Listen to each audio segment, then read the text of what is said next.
say you black, then watch your mouth. We ain't listen, nah, not for the clout. Original man, all I'm watching is y'all. Crazy how addicted I used to be at the mall. Spending all this hard-earned dough, but never bought. In the game of life was more of a curtain call. Smiling in your face, can't tell I was hurt at all. My little Asian love would go and run me the raw.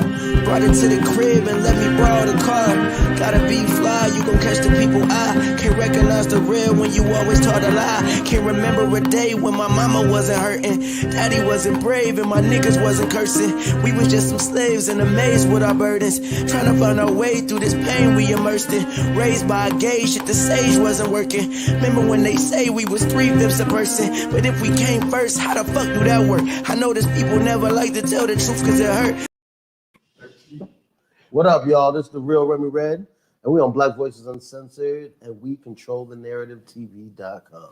Yo, one thing I want to say is thank you to everybody who stuck with us. Thank you for tuning in. But a big thanks to Sydney from Black Voices Uncensored to giving us a voice on the Wake Up Radio. She's the queen bee.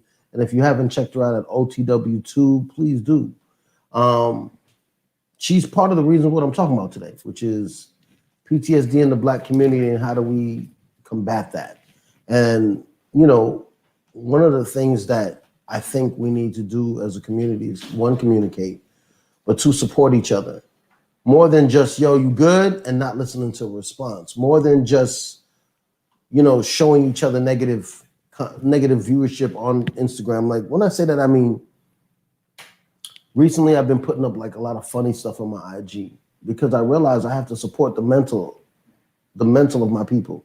I have to support making sure that although I want to show the truth and I want to show what I see as my narrative of what's going on in the world, I also got to make sure that I give some people something that's lighthearted. Give them a chance to breathe. Give them a chance to relax for a second. And that's where my Leave Black People Alone comes. Those are my videos to show that not all of us are just laying down taking it.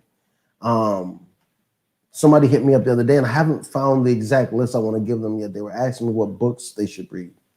And at first I was going to give them, you know, all these Black empowerment, white supremacy, white inferiority books and things like that. But then I thought about it. I said, reading all those can still be very depressing. What are you going to read? What are you going to interact with that puts your mind in a positive place? And I looked at my bookshelf and I don't know, there's a couple things that I look at, but many of it is very like, I go from my cell phone that's depressing, then I'll go read a book that also, although it's knowledge, is a little bit depressing. So, you know, a lot of our shows have been lighthearted of late, but I want to get back to the nitty gritty, the communication, as I call it, my counseling of what I do to feel leveled out, you know, to talk about and get out everything that I got. And my guest today, one is a homeboy, one of them is a person who's in the community, giving what his knowledge is back to the people. And he's a writer and an author and a friend. And it's a part of mine. Are you my brother keeper? Yes, I am mindset, that I try to surround myself with people who, in the lamest terms, hold you accountable.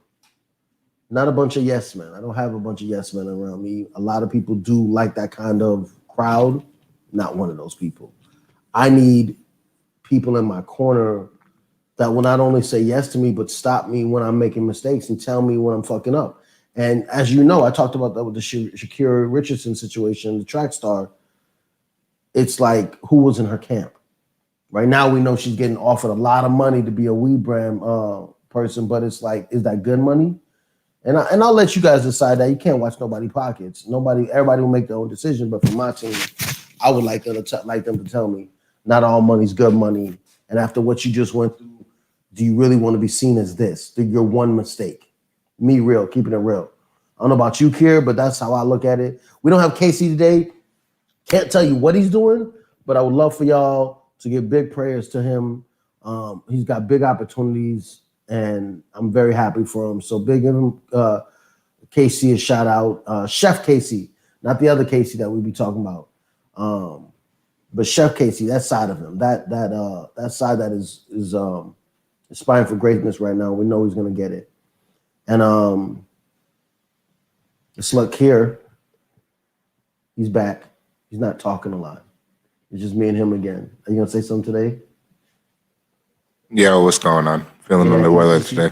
You see that 90s love voice he comes on this fucking show with? Like it can't be just me and him. Because he's gonna come on here like, hey yo, it's Night Storm. And I'm over here talking with his squeaky, high-pitched little fucking voice. Anyway, well, we're here today, and we are going to bring in my guest after this commercial, but before we get there, please, I need some ladies on the show. I need some ladies to come and give me your opinion. As you've heard the World Classic Gun Show, Masterful Printing, Kevin tell us his opinion. I got blocked on IG this week probably because he was teabagging the camera last week. Let's just keep it 100. I do say the reason we need all those voices is me and my ex are at a great place now because he opened up dialogue. That's what I try to tell y'all. Sometimes that friend, that person in your life, that can be kind of a like, bro, dead ass, are you saying all of that? Sometimes when you knowingly know your friends, it doesn't become a hindrance. You can push it into a positive light. That's why I say you got to know the people in your team. I know who he is. I know if I put him in the seat next to me, he's going to talk about personal shit. And I do it back to him. And that's when you test your friendship with people. It's not what they do to you, it's what they're willing to take back when you do it to them. And if y'all can still be coherent in that situation, you know what I mean? And me and Kevin we got a good vibe going. And then, you know, if I was a white boy, you see my face bright red with some of the shit he say, but you know, it is what it is. But yeah, this is the Real Remy Red, Black Voices Uncensored. We're gonna go to an early commercial so I can bring my guests in, because I don't feel like I think you want to see me all the time. I think you want to hear from this brother, hear where he's coming from, hear some of his book. I mean, I know they say black people don't read, but I read it. My daughter read it, so we think you should read it.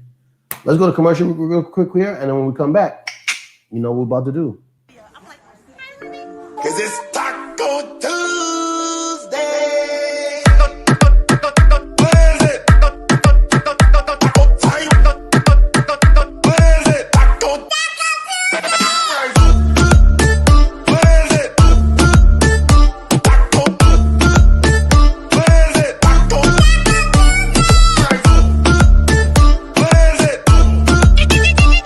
It's Taco.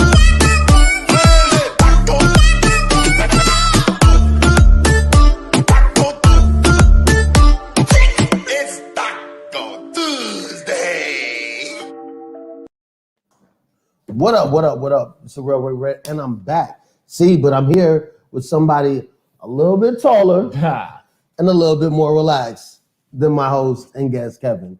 So tell them who this is. Tell them who we sitting with. What greatness do we got? What's happening, people? It's your boy Vino, aka Trey, aka Treyvino. I'm an author, writer, personal trainer. I'm just that dude, man. Like, You think he's more Jamaican than me? That's what it is. He look, man. He got a hand over here, hand over here. Look, I'm from the South. It's in there somewhere.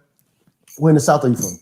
South Carolina, born and raised in Myrtle Beach. You know, they've been talking a lot about y'all history and the racist history they got in Myrtle Beach and certain lakes you're not supposed to be going to. They can say what they want, and a lot of it is true. But the thing about that too is we've been everywhere. If you're from the beach, we ain't no white person ever stopped us from getting to where we wanted to get to. Oh no, they didn't say y'all don't get it in, and that y'all can't go nowhere. They were just talking about history. History is what it is. It is, all right. You can't, you can't deny that. But that's fact. You know, he's basically saying ain't no fear in their hearts of the black people in South Carolina. They don't let that history affect them. You know, that's funny you bring that up. I just posted a video on my Instagram, and there's some young men fighting in a mall. And I told black people, I said, the problem is that we see that with kids and we call them unruly, when honestly, we know the history that's behind it. Right. We know where the anger comes from. Exactly. Why not cultivate that rage and cultivate that ignorance? Because it is ignorance in some ways, not doing it the right way. Right. They're in the mall just throwing chairs and, you know what I mean? But why don't we cultivate that idea? Why don't we help them understand the right way? Like, why not tell them, if that dude really made you that angry, why'd you make sure nobody was filming y'all?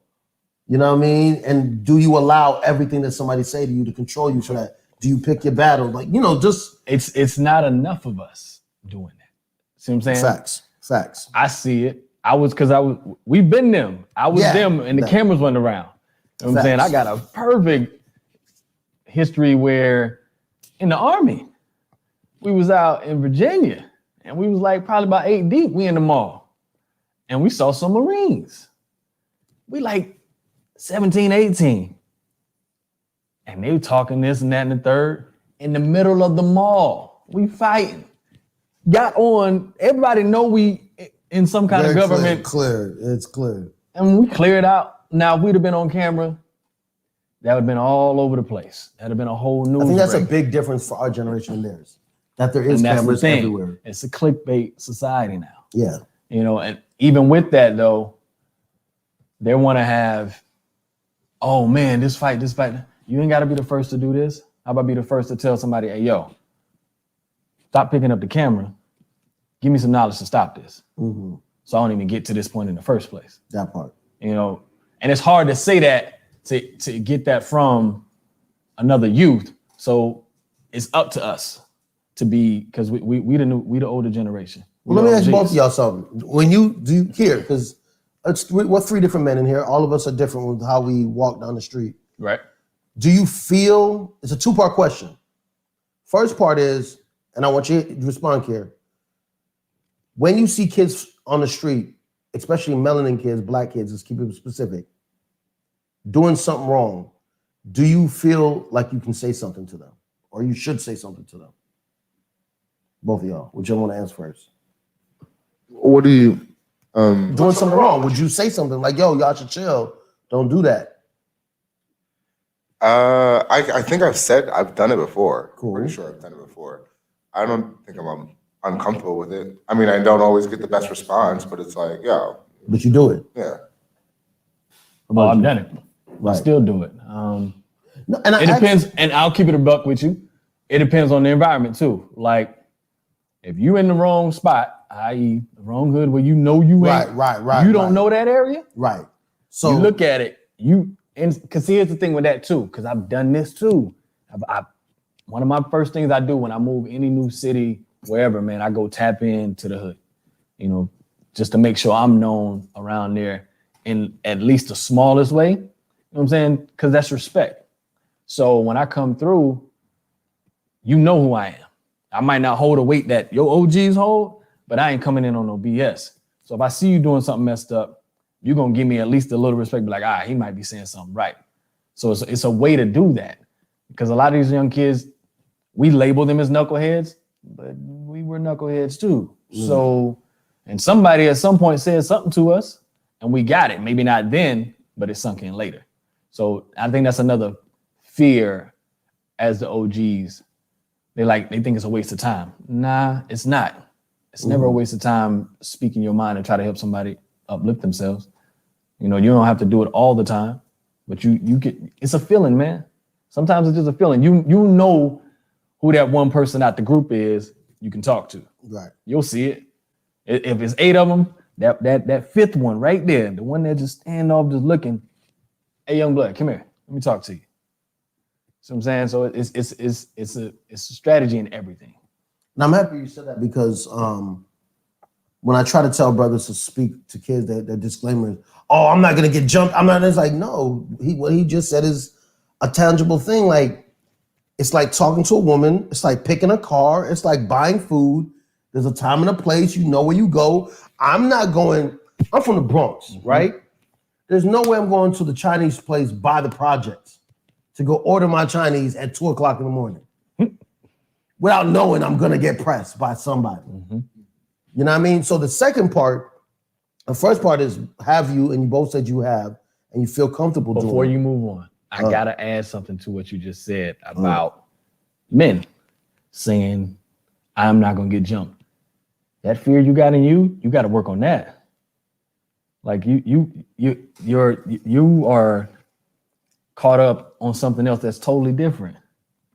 You have something within you that needs to be worked on before you can even go approach somebody else to help them. So when you say those things, he's basically saying that says more about you than it does about the people that you're talking about. And I think that's also a very strong statement that many people do not want to receive, that they have the mindset and they have a trauma or something that they're going through that makes them see our people the way they see their people. Right. And that goes on to well, I'm happy you stopped me because that goes right into what is the next thing I want to say. A lot of people say they don't talk to our children because they don't want to hear. Black kids don't want to listen. They don't want nobody talking to them. Do you believe that? No, I definitely don't. Okay. Like, I'm a black man, so I know it's not fact. Right. I just don't think that people understand how to talk to kids. Speak on that more, please. People forget that kids still have emotions. You know what I mean? That even though that you're an adult and you're like, oh, because I'm an adult, you need to do this. It's like, well, no, they still have an emotion. They're still going to have a reaction to what you're saying. They're still going to have their own thoughts and their own opinions about it. So you got to learn, you got to know how to talk to a child. Like, you just can't talk to them like they're a child. You have to talk to them like you're talking to another person one-on-one. Not only that, it's the knowing, like, prime example. I'm from the 90s, right? Right. And I'm from New York. When I come out here and I talk to people, especially young kids out here, and I be like, yo, son, I ain't your son. I said, I got to explain to him. In New York, we talking about the sun from the sky that shines down. Mm-hmm. You are a star. You know what I'm saying? You have a power that shines on other people. Mm-hmm. And when you explain that to them, they're like, oh, son. Or when I talk with kids and they talk about, Mr. P, you ain't got no swag. And I'm like, the fuck is swag? Then I got to go do a little research, ask some other kids so that I can communicate on the same level. I think that also goes within our inner community as melanin people. I won't say black people, and you'll understand why. As melanin people, because our melanin is in so many different communities. Right. And our dialogues are different in every one of those communities. Big facts. Alone in Black American culture, you have a West Coast talk, yep. You have an East Coast talk, you have a Midwest talk, you got a South talk. Then within that borough of the South, you still got a different lingo. In the Bronx, Brooklyn and Bronx speak different. I know North Carolina speak different from South Carolina. And then the reason I said melanin and not black, because then you got Jamaicans, Cubans, Africans. We're all one people. Yep. I tell people this right now. I can show you a video right now with no audio, and you won't tell me where in the world this person's getting his ass whooped by the police. Because we're being attacked all the same way. Then on a happier level, I can show you an interaction with a family, and if I change their clothes and everybody wore American clothes, you wouldn't know it's an African family, it's a Cuban family, because on a core level, within our melanin and our culture, grandma got a whole lot of power. Big facts. Women are always in the kitchen.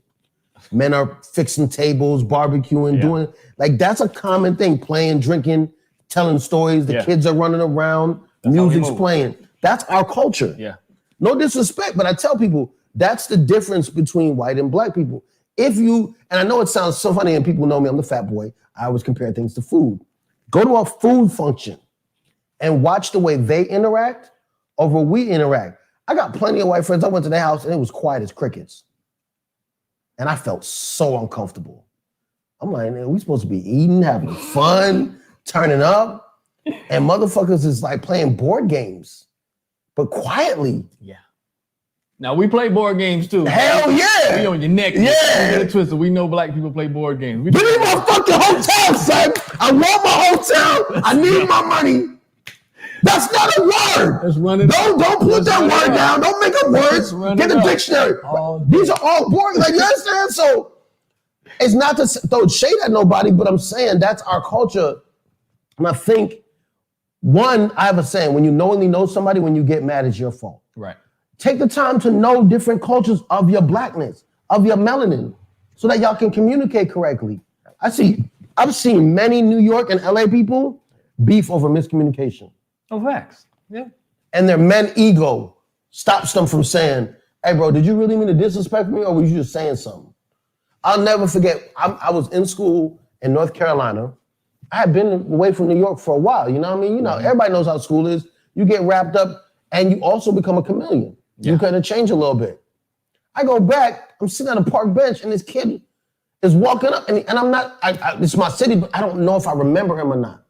Mistake, I got real comfortable living in North Carolina, staring at the dude. Back home, me would have never did that. Walks up, who you grilling? I say, grilling? I don't know that one. Who you grilling? I said, B, I don't know what the fuck you talking about. I apologize if in any way I insulted you. I thought I knew you. Well, you don't. You're 100% right. I know I'm right. I get it. I know he's trying to find a reason to be angry. But I made the mistake. No ego. You right, B. Leave it at that. I don't know. I just came home, thought I knew you. You don't. Okay. Where another man would have been like, I just told you I don't know you. No, I get it. I'm gonna give you 2 or 3 passes. I'm still a hard head after a while. You get 2 or 3 passes. If you still try it, I give you that quiet tone for me. Yeah, not for you. It ain't for you. Just trust Because that. after a while, you will catch those hands. You keep pressuring me. But I tried, and I think that's more trying than a lot of us do with our own people. I gave you the effort. You know what I mean? We don't give each other enough effort. Nah, we don't. We don't. That's a big thing. You actually, I won't say you taught me that, but you highlight that a lot. Like one of the biggest things I love that you do is when we in the streets, you know what I'm saying? I try to speak to every black person, whether I'm hiking, whether it's me at the gym, I get the head nod, you know what I'm saying? I try to make sure it's known like, yo, we here. Yep. We don't do that enough. You know, one of Ram's dope things he likes to say is, "What up, King?" Oh, you know my God. We are royalty, man. Like Mm-hmm. ain't no shade to nobody. Shit, all my white friends know this how I speak and how I am. Everything y'all got because of us. That part. Ain't nothing on here that I haven't said to them, to their face, that's gonna go any which way, left or right. You know what I'm saying? I got a white friend that I call my sister. And she know how I am. She rocks with me as if we was blood. You know what I'm saying? But that doesn't change what the facts are. Right. You know what I'm saying? So as men, definitely, we need to learn to be able to acknowledge each other out in the streets without any animosity. You know what I'm saying? Actually, this brother did a little clip I did. I think I need to repost it because of what I went through. I literally saw a guy and said, "What up, King?" He said, "What the fuck you say to me? What up, King?" And it fucking was like a movie. He was puzzled.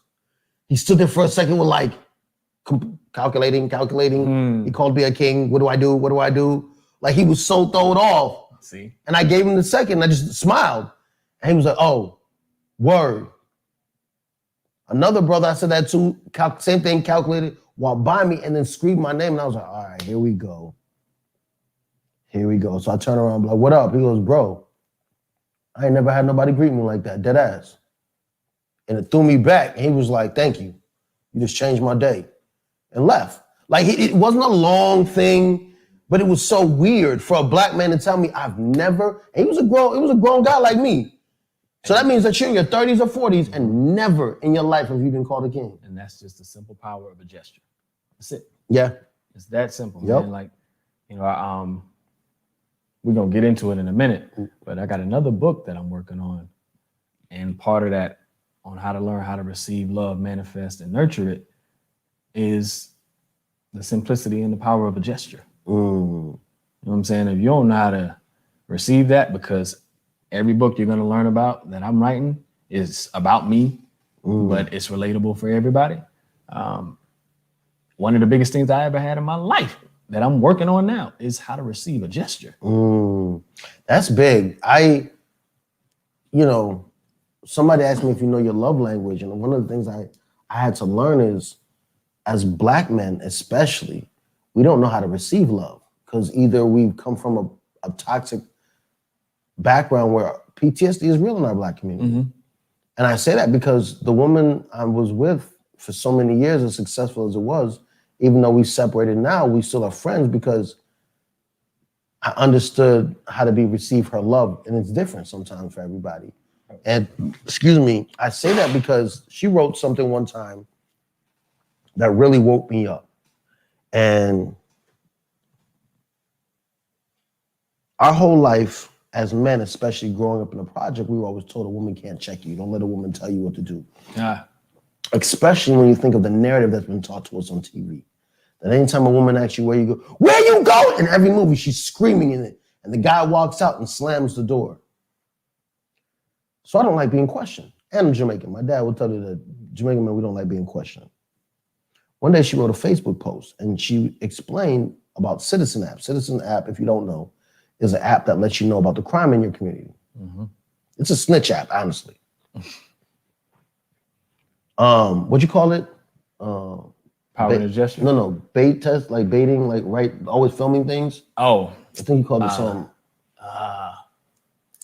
Oh my gosh. Oh, anyway, he'll think of it. But yeah, it'll hit me. But basically, the app is just so people can film everything other people are doing. And she explained to me that clickbaiting. And she explained to me that it builds fear. She was, now imagine me being at home and I hear a man with a gun. And everybody who knows me, I'm the gun guy. Can you hear me? I said that. Go down to the show. Sorry, y'all, I'm getting my mic fixed. Can you hear me now? Okay. We're good? All right, let's go. You were good until you started. No. But what I was saying is the app lets you know when there's violence in your community. So imagine being a woman, especially a black woman with a black man, and you hear a man with a gun, and you know your man is me, Remy, the gun guy. Mm. And so it's not always about nagging. It's about security sometimes. And she'll tell me there's times when you're working, I can't go to sleep till you get home. Why? Because you haven't answered your phone. And I work on set. So there's many times I can't make a phone call, but I could have easily made a text. You know what I mean? A thumbs up, something. And as men, we don't think about that because we've been in programmed in looking at everything that our women want from us as an argument or a fight or a nagging or a control thing, not a I love you. And my love language is by showing you, by wanting to know you got home safe at night. Yeah. And we forget that. But I don't want to be too depressing. I feel like there's some harmonic music we've been playing around saying that. But you talked about being a writer and you jumped into that. You also said you train people. Yeah. A lot of what you do is giving back to other people. Always. Why? That's how I was brought up, man. My grandmother had 8 kids, 7 of them women. Mm. My whole life, I was surrounded by nothing but nurturers. Ooh. I was the only child until I was 12. So when I tell you at every cousin house, at my grandma's house, talking about getting a meal, I knew I was going to eat. My mom worked 3 jobs.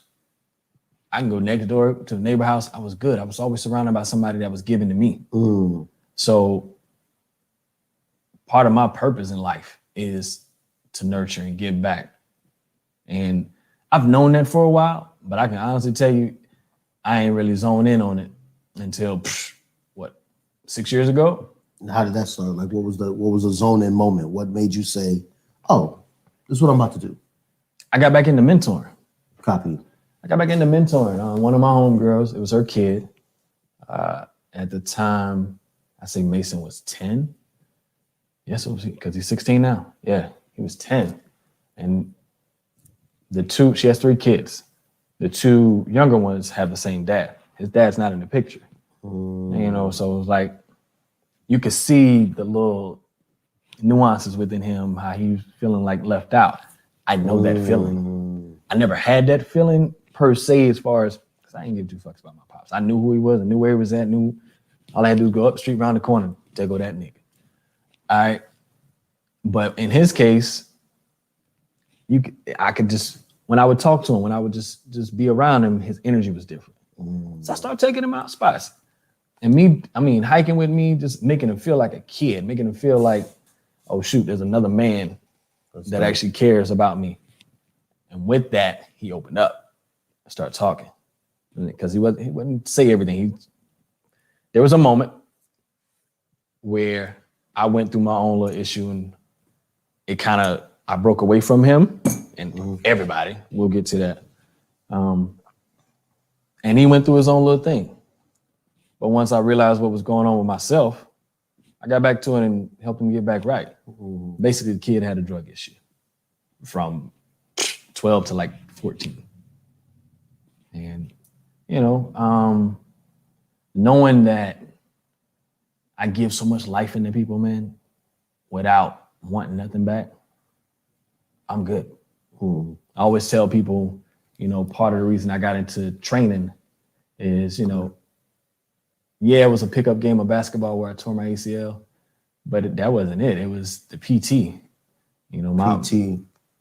Physical therapy. Okay. My physical therapist, she put me in the pool, and like it wasn't just the training physically. She broke down mental stuff to me and made me understand Yeah, the good trainer. more about myself. Yeah, and she was black. See that? And she was like, yo, you should really think about doing this. Cause I would talk about my stuff. And that's how she was able to get into my mental. She's like, yo, you give a lot. And she's like, you should really think about being a personal trainer. She gave me the whole manual. She guided you in the right direction. 3 months later, I got certified while healing up an ACL. And that goes back to you talking about receiving gestures. Right. Of her gesture, giving you that knowledge. And sometimes we're so self-defeated that we take that gesture and step on it. Facts. Yeah, you know no. what I mean? We step on it. And it wasn't the first time. You know what I'm saying? It wasn't the first time me saying yes. She had to beat it in my head a little bit. And that's okay. Because that's what, in my book, that's what makes it real. Facts. If you just get up and go, oh, okay, then you're doing it for her, not for you. Exactly. And I had to learn that the hard way because I used to be a people pleaser. Big time. Which kind of makes me an asshole now because I'd rather not please people to the death of me sometimes. Nah, that doesn't make you an asshole. That means you're starting to learn to value yourself more, because I'm part of this next book. Well, actually, I might have to write a whole new book on this because it's going to be like a manual. I'm about to speak about something that a lot of y'all ain't going to understand. Hold up. If you about to speak on something, we're going to go to commercial. All right. And when we get back, save that thought. I got it. Trust me, it's coming. And then we're going to talk about that when we come back. That's how I commercial. live. I wasn't searching for love, but you came along and I was. Open me up so I trust, and I let love do what it does. Ain't nowhere else in the world I'd rather be. Got my baby by my side, that's all I need. Got my love like I'm forever, you the key. Every night, every morning, I'm kissing you, hugging you, forever loving you. Bet that I'm always Forever loving you. Sweat that I got you Forever loving you. that I show you that I love you back. Night, every morning, I'm kissing you, hugging you, forever loving you.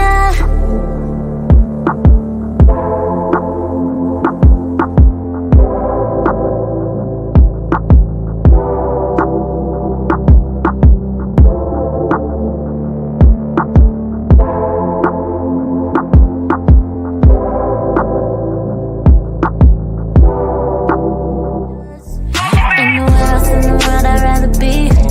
Got my baby by my side, that's all I need. Got my love like I'm forever, you the key.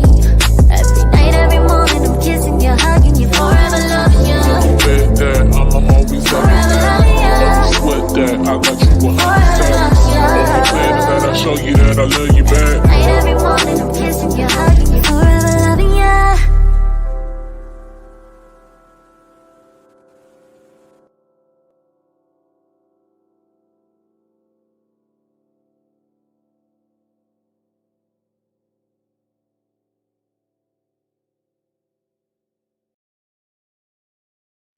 What up, y'all? This is the Real Remy Red, and we're back, and we control the narrative on the Wake Up Radio. I hate saying that on the Wake Up Radio. I should just say on the Wake Up Radio like I used to, but I've been trying to be fancy with it now. Sydney, we love you, we appreciate you, and we're back with the original. Did you ever tell these people your name? I told him it was Trey, aka Vino, aka Treyvino. Oh, okay. Well, see, You know then what we I'm get to say it again. You know, then we do the repeat where we go, did you ever tell them your name? Nah. So my brother here is not only a trainer, as he told you. Oh, what was you about to say? Look, see how you going through this whole yeah, thing I again? will. Look, we here. And what I was about to say is, it's a new thing I'm working on, because I live this way. I've been living this way my whole life. Right. And I didn't understand it a lot because my mama taught me how to be selfish and stingy. And I carried it into my adulthood, but in a manner such that I learned to be selfish while being selfless. Mm-hmm. And what I mean by that is, you can't give to somebody without giving to yourself first. You can't feed into another person if you haven't fed you, because how you gonna give out something if you don't eat? And so when I speak about being selfish, it's a way for me to, you know what I'm saying, cleanse and feed myself, so I know I'm able to better, so nurture others. My father has a book that he wrote, and I never understood it till, like you said, years later. And his statement was, you have to be selfish for your own self-survival. And I thought that was weird because my dad is like a giving person. Right. And I'm like, bro, you ain't never been selfish your whole life, so what are you talking about? But I realized that there are times when he's selfish. There's times when he sits in his office just for himself, and that's the time for his own healing. For me now, I hate to say it, my only real time that I think I really take for myself is I go in a car right now when there's nobody in the car with me. I can't be on my phone. I can't be on Instagram. Even since my separation with my ex, I take more time to just sit down. Like I always was moving. Like when we first separated, I felt like, oh, I gotta do this. I gotta do this. And I spent a gang of money way too fast. And now I've slowed down. I kick brakes and I was like, wait a minute.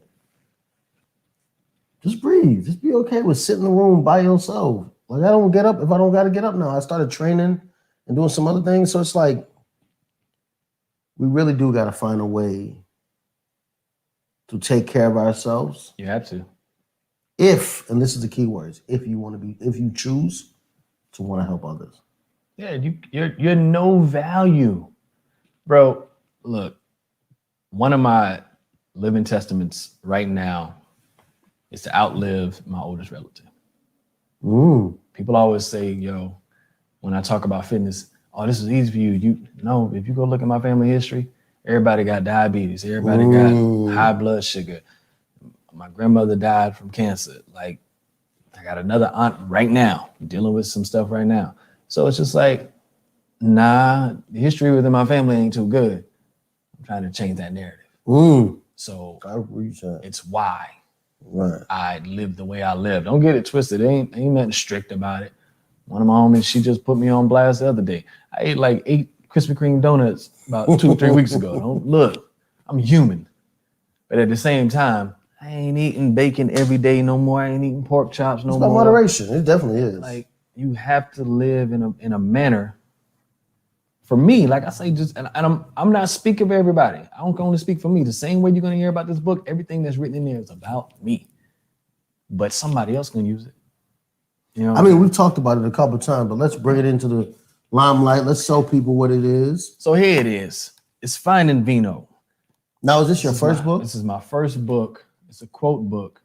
And there's a lovable black story on it. And I said black. Got a couple story. questions before you go into ahead. those things. Quick ones, though. How long did it take you to write? 2 years. 2 years of authenticity. Okay. I was going to ask you why, but you said it. Oh, that's why. All this is 2 years of authenticity. Did you think you were going to be a writer ever? Like that was that aspiration as a child? An author? No. Writer? Yeah. I penned some songs before. I was already working on screenwriting, but an author, nah, that wasn't on the list. I've been writing since I've known better. So me and my pen.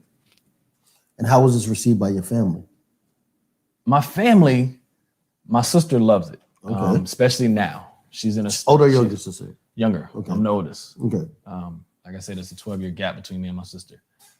She just turned 28. We're literally 2 days apart. Information y'all don't need, but whatever. He loves it, so he's going to bring that up. Look, she's the reason for my existence. Copy. But she's in a place now where she's able to receive it. And this book's only a year old. I released this book in the pandemic last year. So I'm sorry, how was that? Or why did you do that? Why didn't you wait like some people do? Here's the thing about that. It wasn't me. That was universal with God, man. Like, I had no power over that. The alignment for everything. 7/10 last year, which is my birthday, giving y'all more information y'all don't need, was a Friday. I always knew that I would release anything that I did on a Friday. It just so happened it was my birthday. Everybody was dealing with something in the pandemic, bro. I got phone calls, text messages from friends I hadn't spoke to in a minute, that I've met out here that I hadn't spoke to in a minute. And like, we reconnected because they brought my book. They always follow me. They stayed up to date on what I'm doing. You know, people back home that I'm like, man, I swear, I've been out here 10 years. I ain't talked to none of these people. But to find out that not only did they purchase my book, they knew about, because I would post some of these quotes on my IG, and I never really dove deep into what they were. And then I sat one day, man, I was like, let me figure this out. Let me see because I have dates for everything. It's a journal. It's literally a journal of quotes, and I have the date for every one of them that I wrote. And each day was something different on how I was feeling. You know?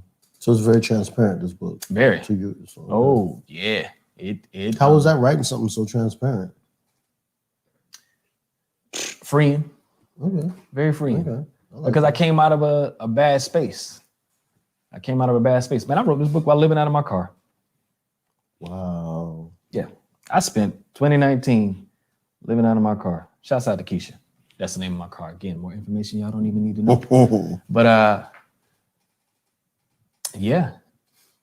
Quote after quote, I would post up at the Starbucks, go in there and write, whether it was a quote a day, or I work on a new screenplay, or I would write something for you.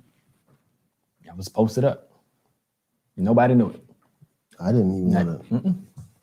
It was just, and it wasn't, the thing about it is, because there's only two of my other friends that know. Like Leslie just found out just recently. But that wasn't part of your story to know. You know what I'm saying? That was And you for had me to give some background. Me and him talked almost every day.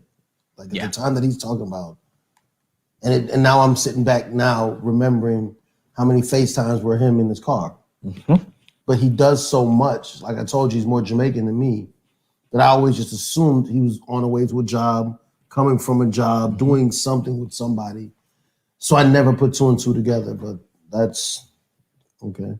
Yeah, man, like I made it work. You know, the book that was 2019 that I slept out of my car, and I fabricated this big ass lie for all my friends so they wouldn't be concerned a word, because I knew that.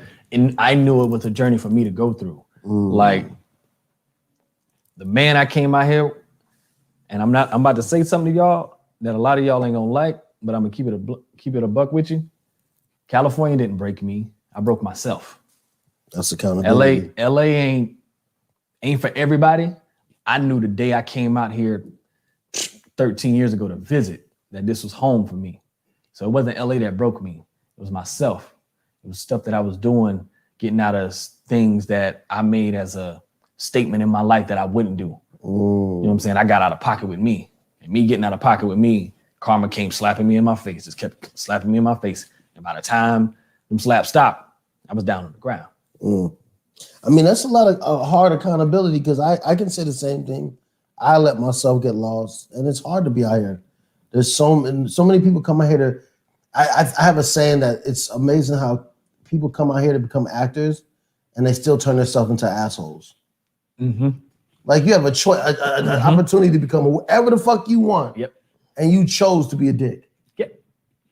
You know what I mean? And so, yeah, that's some accountability to say I chose that. You know, it's also your village. Sometimes you can meet the wrong people. And I will say this as somebody who is an implant. 90% of the times I hear people talk about how California people can't be trusted. That's not true. Nope. Excuse me. People from LA, people from California are good people. It's the implants, the phony people that come out here with a different image of who they want people to believe. Facts. That it's hard to keep up if that's not who you are. You know what I mean? I got guys who will tell me, I ain't never lost a fight. Well, then, bitch, you wasn't fighting. Big facts. You wasn't fighting because you're not beating everybody. I just watched a video the other day of Mayweather crying because he lost his fight. This is when he was dumb young. Yeah, when he was a kid. You know what I'm saying? But let them tell it he's never lost a fight. No, he's lost. He's definitely lost. Professionally, no. In life, yes, that Negro. But that's the point I'm trying to say. Like, fact. people will take a section because they come to California to become successful. I always been the man. No, you was a hard back home. And if you had stayed back home, you'd have never made past your plateau. Facts.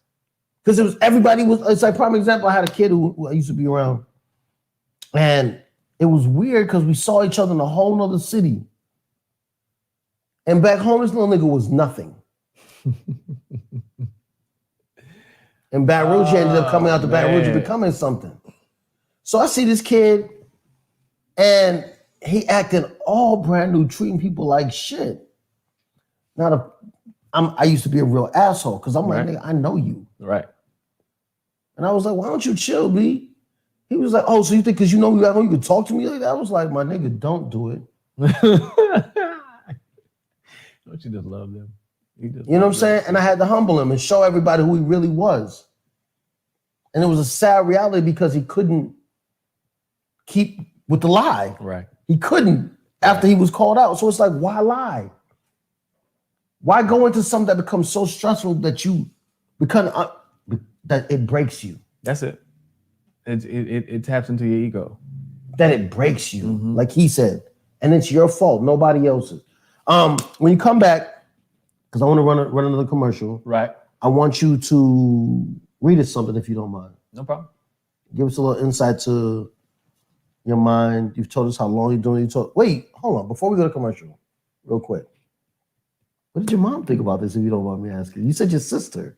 My mom's, this wasn't for her. She loved that I wrote a book. You know what I'm saying? Mom's just going to be happy. Just, man, look here. I do a commercial tomorrow. My mama going to think the world. Right. Just on fire, and I'm supposed to be that. Mm-hmm. You know what I'm saying? So she understands the process. She knows just hold on a little longer. Mm-hmm. She ain't going to be working anymore. You know what I'm saying? So she was happy. But we'll come back and talk about some other stuff. Okay. Later. Yeah. Okay. Let's go to commercial.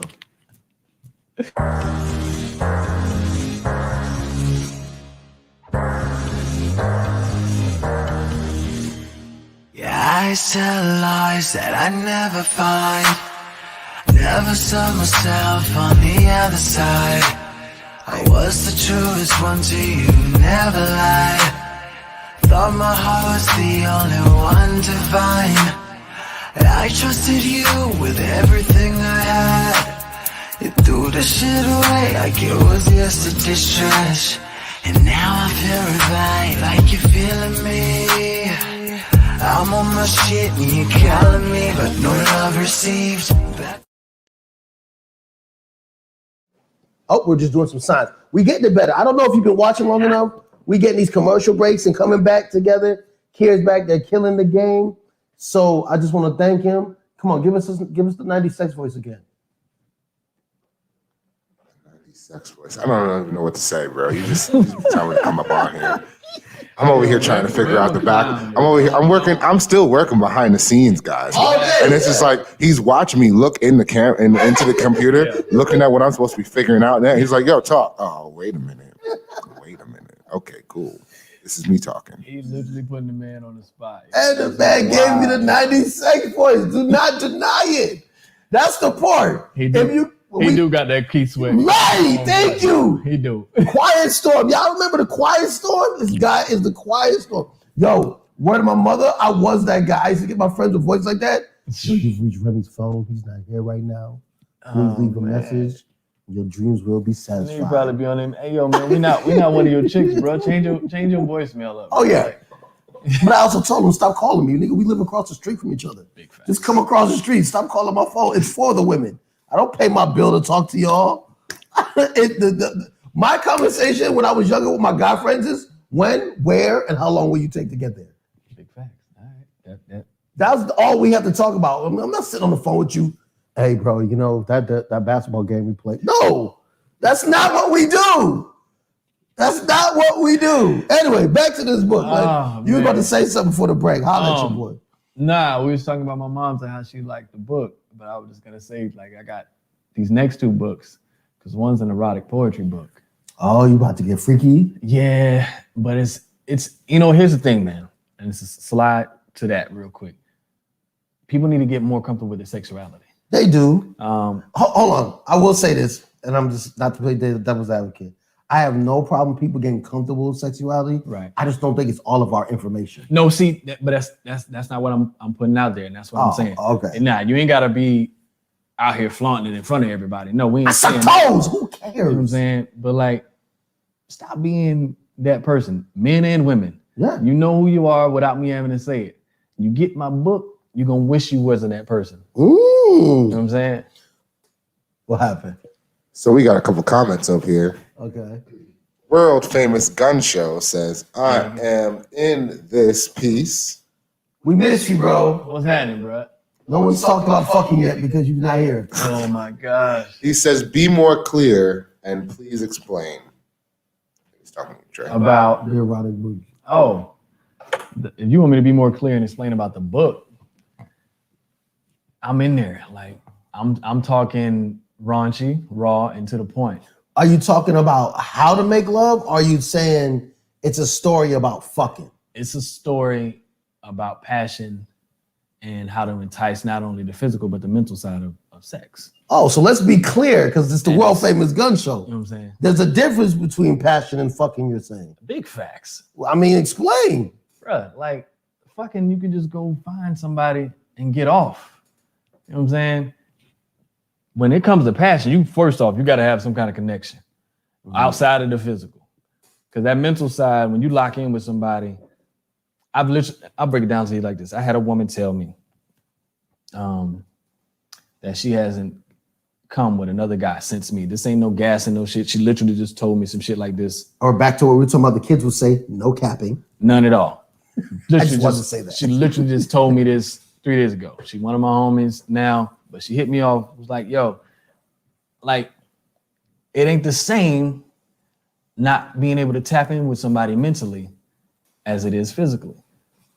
You know, when it comes to passion, women, and I'm speaking on the side from, and I'm getting this from other women. This ain't on some nigga shit talking. I'm giving you free game of what women have told me.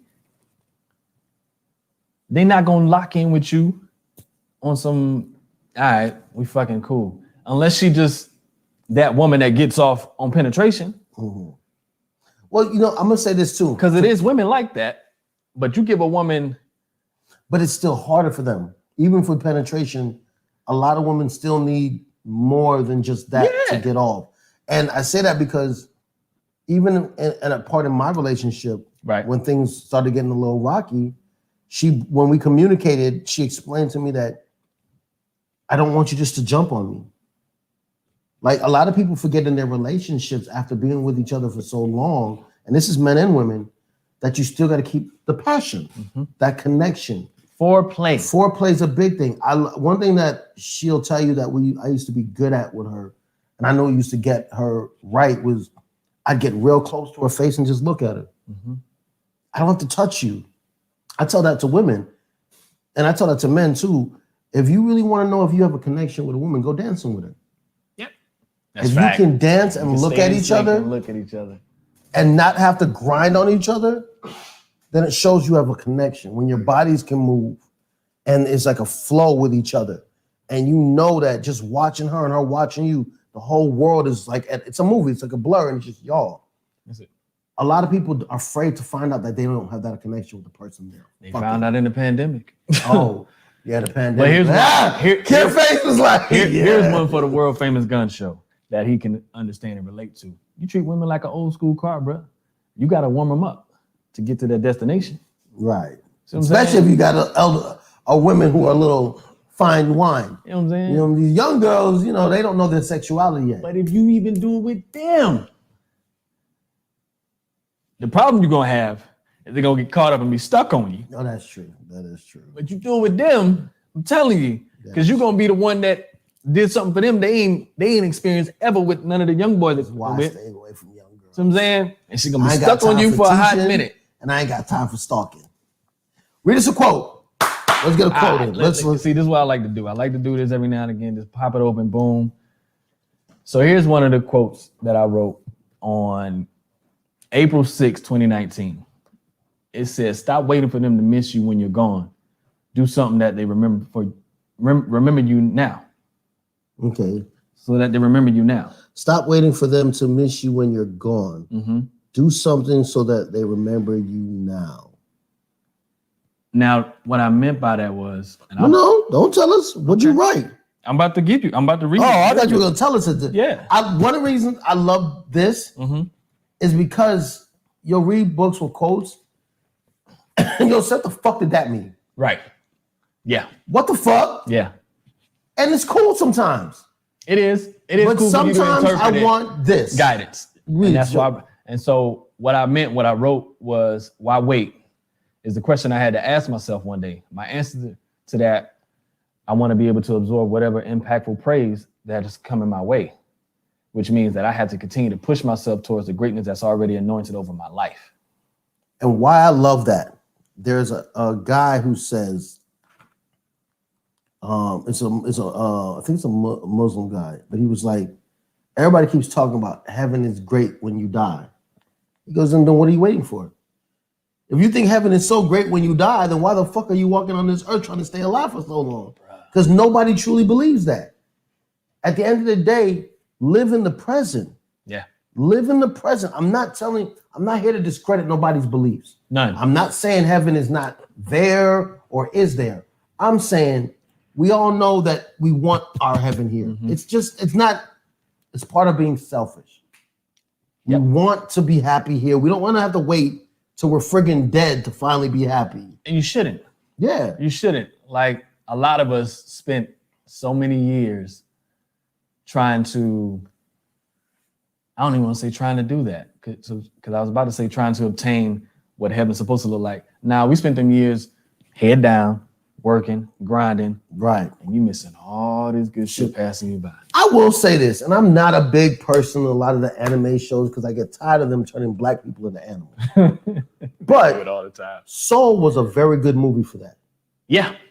So we talked about Disney got that. it right. Yeah. Soul was a very good movie as a reminder to look around you that, and I hate to say it, and I've been talking about it a lot, but you don't know what you have until it's gone. And I realized that even with my relationship. Yeah. And it's a hard thing to admit, I guess, for a lot of people. But they're not living their best life. It is. They'll find excuses, I feel like. And that doesn't mean monetarily, that doesn't mean you got to have everything that's petty that you want. Right. You know what I'm saying? Yo, I'm probably in the happiest place in my life right now. Same. And more insight for y'all, information out there, I don't need to fucking know. But I'm practicing celibacy again. I practiced celibacy 3 different times. Whew, you're a good one. Each one of them times I've done 18 months, 16 months, and the last time was 14.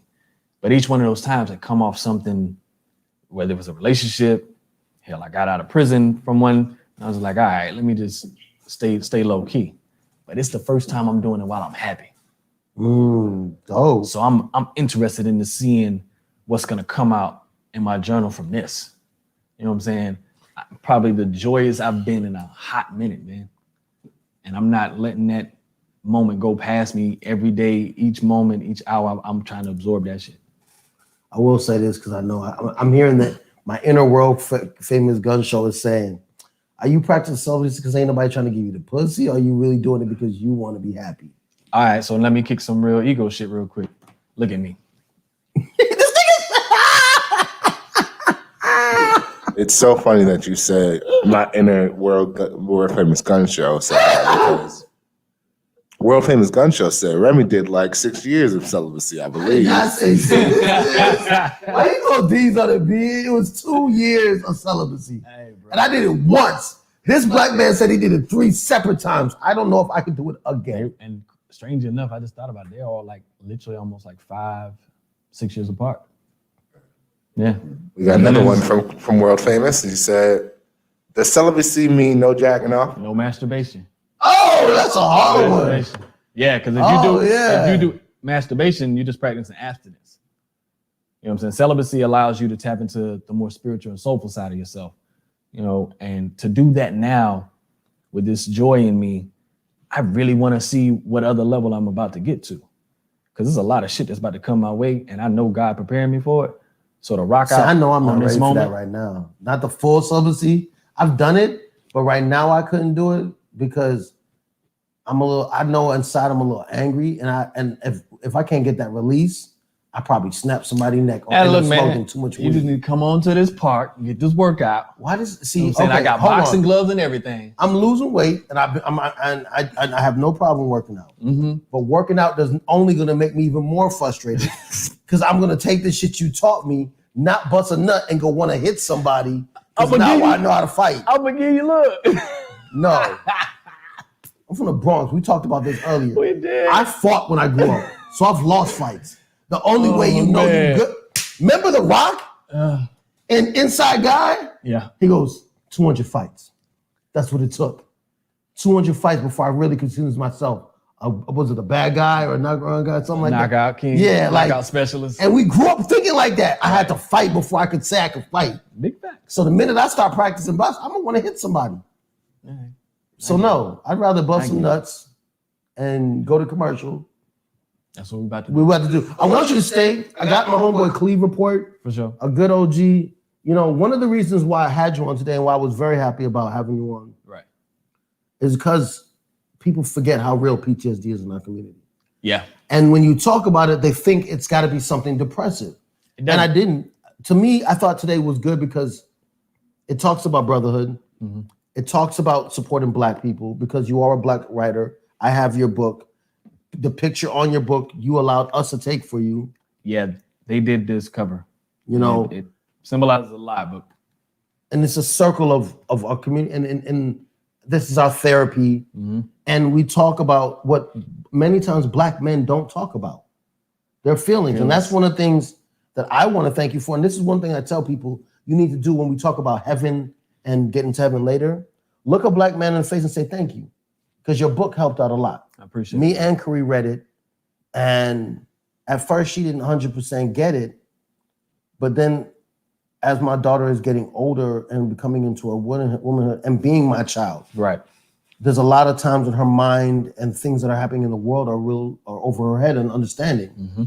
And she read the book and she was like, oh, I remember your friend's book said this. Oh, she calls you the black bad guy from Black Lightning. She says you look like him.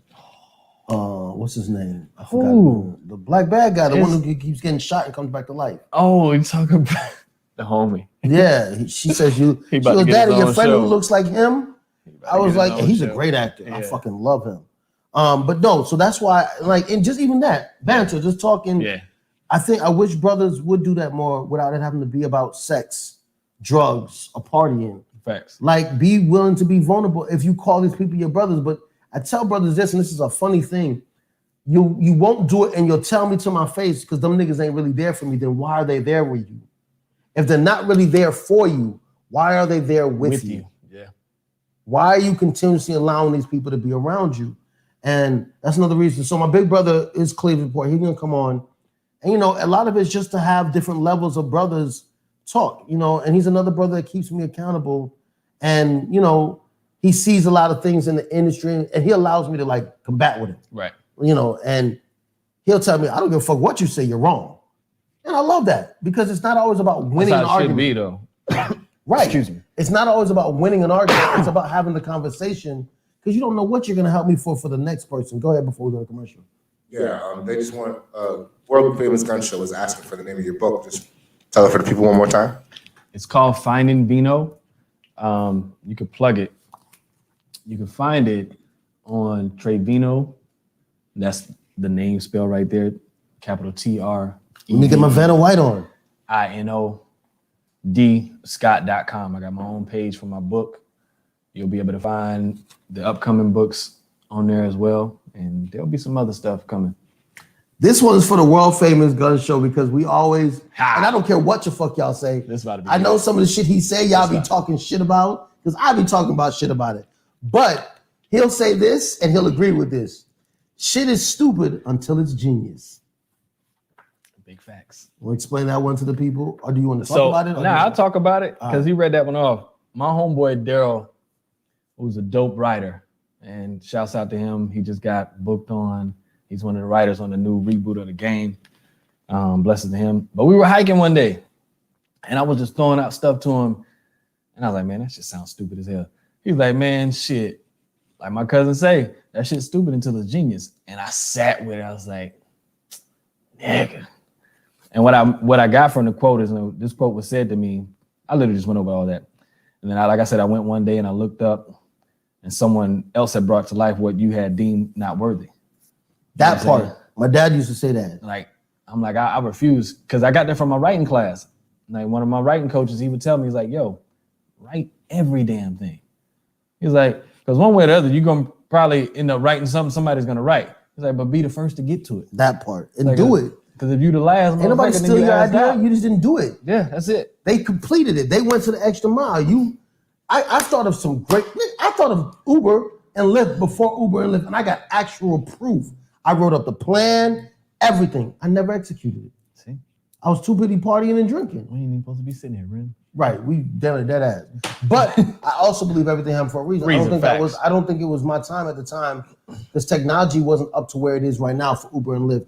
But I'm making excuses because I still didn't try. Right. Anyway, let's go to commercial. When we come back, the Cleve Report will be here. We'll still be here. We're gonna get some more quotes out of this book. And yo, this is how we fix our mental health. Let's go. Yeah.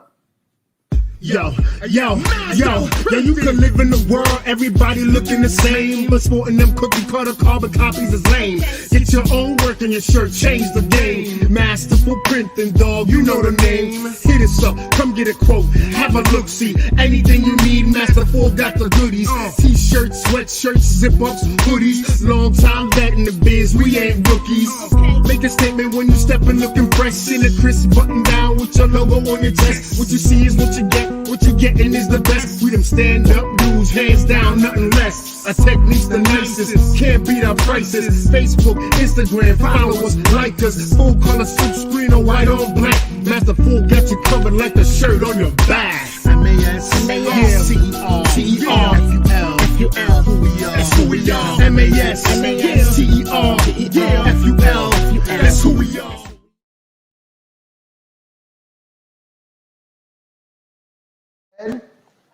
And we are back. So Kier, I just realized I'm gonna need you to let me know what he's saying because I can't hear it unless you can put it in the other mic, the other headphones, and turn it up for me. That's gonna be interesting. No, Cleve, can you? Are you on your phone? Or are you on your computer? I'm on my phone. Okay. Because I'm someone call me on his phone. I can hear him. I can hear him through the headset. Just yeah. All right, cool. How you doing, brother? Good. Things are well. Can't complain. How's your day going? Good. Day's almost over. His book. Did you have anything you want to say on it? I'm blown away, man. I'm impressed. I'm always excited when we take the initiative to get our thoughts on paper. I live with an author myself, and I encourage her all the time. Write. Those who are blessed to be writers should definitely bless others with their thoughts.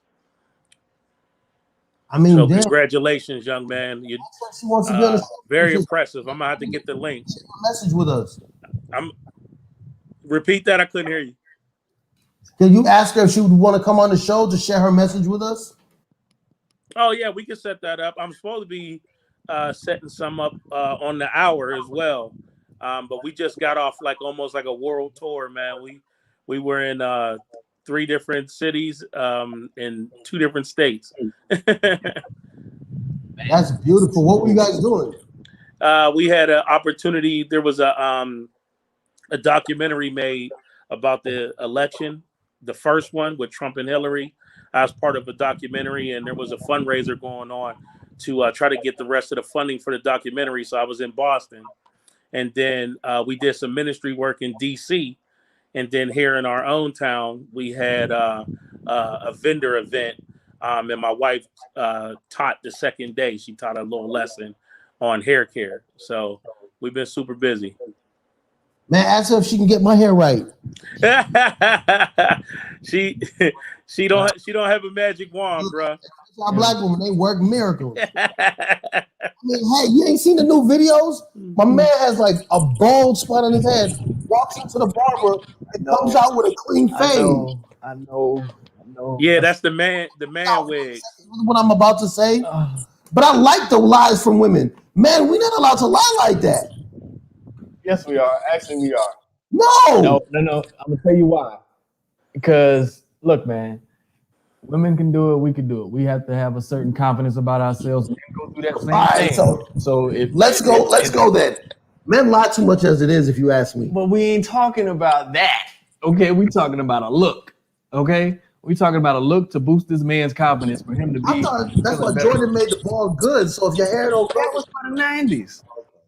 You got all these cats out here. but it's not just hair. They got fake chest, fake abs now. That's extra.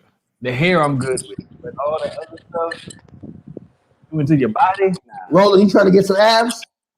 Listen, brother, I feel you, but no, it don't work that way. Nah. Nah. You too old school for that, right? Right. The thing about being a man, and listen, and I get out the super workout dudes and all of that, and all cut up and all that, but even that's too much, man. That's dipping into vanity. If you so concerned about your looks that you willing to go out and get a hairpiece, there's a problem with that. You know what I mean? Get you a haircut, trim your beard up, look well groomed, but all of that extra, man, that's not for men. That's for women. And that We're not peacocks. We're not peacocks. That even in the pimp days, keep this in mind. I'm gonna hip you to something, right? Even in the pimp days, you think that that's gangster because you controlling a woman and you dressing up, but that's actually very effeminate. That's a peacock style. That's why they wore the loud suits and they dress themselves up to try to attract more women. That's not what we do. That's not what a real man does. I can receive that. See? I can That's receive why you that. gotta have this circle. Go ahead. World famous gun show says they do the man weave there in Dallas, Texas. Man weave? Yeah, that's basically what you were talking about. It's the I haircut. actually personally know the millionaire barber who actually made the man weave famous. I actually bought his class. It's a black dude? Yeah. Well, I promoted then. I'm switching up here. Well, I'm not saying he invented it, but I'm saying he had a system that he made a lot of money off of it. He caked out, yeah. Go ahead. World famous says, I do agree with the big brother. He is well educated in the world of game. Love it. Yeah, it's you know what? And I think social media has done a damage to especially our people because we have gotten away from what's inside somebody. Right. And we think that the outside is really them. One thing that Cleve Report talks about is how we celebrate these artists, celebrities. And I saw somebody say something that was real the other day. He was like, relationships are failing because we believe that women are here as just their body and men are here for just their money. So there's no more partnership. There's no connecting. There's no, and not for everybody, Right. but it's fed to our children enough that, and I hate to say this, you don't see people wake up till they're in their 30s and 40s when it may be too late. And I say that for men and women. That's the man has 3-4 kids, Yeah. or she got 3-4 kids on bodies on her, you know, or that now for both sexes, the shit that they've added to their bodies is starting to droop because it was never real. Yeah. Now that's fact. You know, we've really taken away from self-help. Because I got no rebuttal for that. But you look at it that way, I see it. Whereas people need to take control in their parenting of their kids. Yeah. Because that's one of the sources. Yeah, we're spoon-fed everything from social media to streaming to everything on television. But you have to be able to put that in your kid to make them know off top, yo, that's fantasy. What's going on in this house is the reality. Feedback. I don't think we don't talk enough. I think everybody's on their phone. Facts. Let me say something to you. Why I love this book, as you just watch me do it, boom, and the quote sits especially for what we're doing right now. Self-doubt is the kryptonite for all great and creative thinkers. You know, and self-doubt is what makes you think you got to fit and look like these other people. Facts. Quick joke though, to talk about self-doubt. I literally did the high school thing. I started reading it first, just so in case I read it out, so I wanted to make sure I could read it properly. Y'all know y'all did that when y'all was in school. Like, okay, she 3 people. Do that now. By the time she gets to me, I'll be reading it first. As a creative myself, there's really no room for self. Okay, I'm good. When you, Remy, are you ready to read? Yes. Okay. I literally just try to break it down. But self-doubt. And that's why I tell people may ask, what's the difference, Remy, between social media and reading a book? Is that somebody's not always there to tell you what to think. Yeah. And sometimes you get the joy, like I just did, when you can do this with a book and the page you land on speaks to you at that moment. Social media is not like that. Social media is there to brainwash you. Yeah, to train you. A quick way to ask them is how quickly can you put that book down as opposed to your phone? Right. You can do that, but that phone's still attached to your hand. Yep. You probably got the book and the phone in the same hand. Oh yeah. And you put the book down, the phone's still stuck right there. You just like this. I was like, my phone can read my book for me. Your what? It's big facts. Yeah. He said my phone can read my book. They have it so it can transcribe. So I asked him why. And he had no answer for me. What do you mean why? Why? Yeah. I was like, do you not know how to read? He was like, I know to read. There's a legitimate answer for that though. It's the same reason why we do text to speech. Sometimes people's reading comprehension isn't as good, so they need to hear it as opposed to read it. But did you see how you were able to break that down? He couldn't break it down. He couldn't break that down. Right. And that we do things on autopilot now to the point we don't realize it may not be necessary. But okay, so now I'm gonna hold your feet to the fire on that. We can't press him so much on that because he probably doesn't even know that yet. No, and I get that. I didn't pressure him. I just asked him why. I wanted him to think. Right. You understand? Yeah. My daddy always told me, if you can't explain your actions, then why the fuck are you doing them? Yeah. You and your boy probably wasn't prepared. And he probably wasn't prepared to admit that his reading isn't as good as he would like you to think it is. That's why he was defensive and said, I can read, yeah, but do you comprehend what you read? Ooh, big, big. And that's a real thing. I think I heard you mention. I'm a better reader than I am writer. I write shit. I don't know the English language the way I probably should.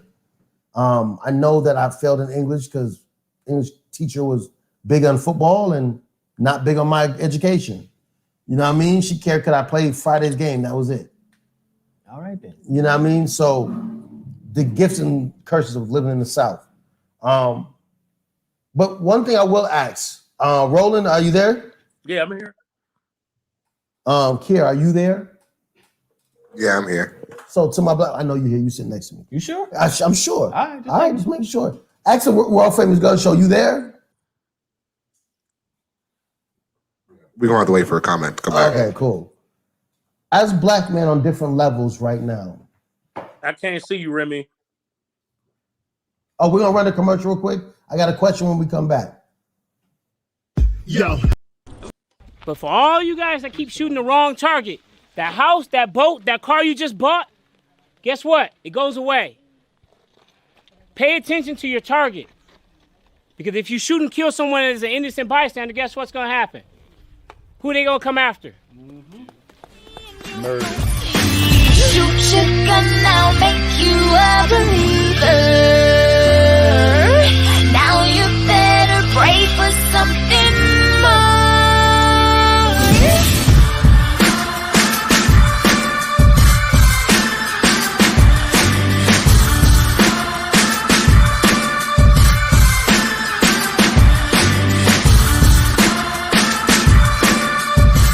You're gonna come up the hill. Go to your first position of cover, 2 to the body, 1 to the head. As you transition to the second target, you're gonna reload. As you're moving, reload. 2 to the body, 1 to the head. Third position of cover, 2 to the body, 1 to the head. Reload. Work space, work space.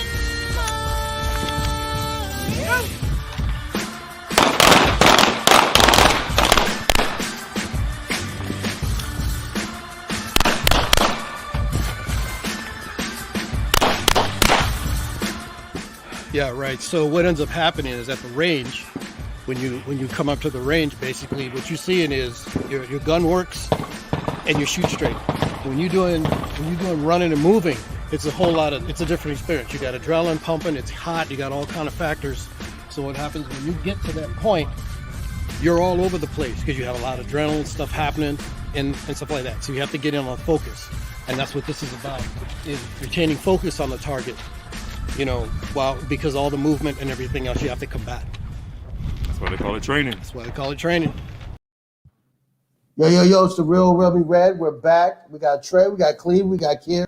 We're here about to get into some real personal questions I want to ask. Like I told you, this is my therapy, and I've been seeing a lot, and I want to ask these brothers a question.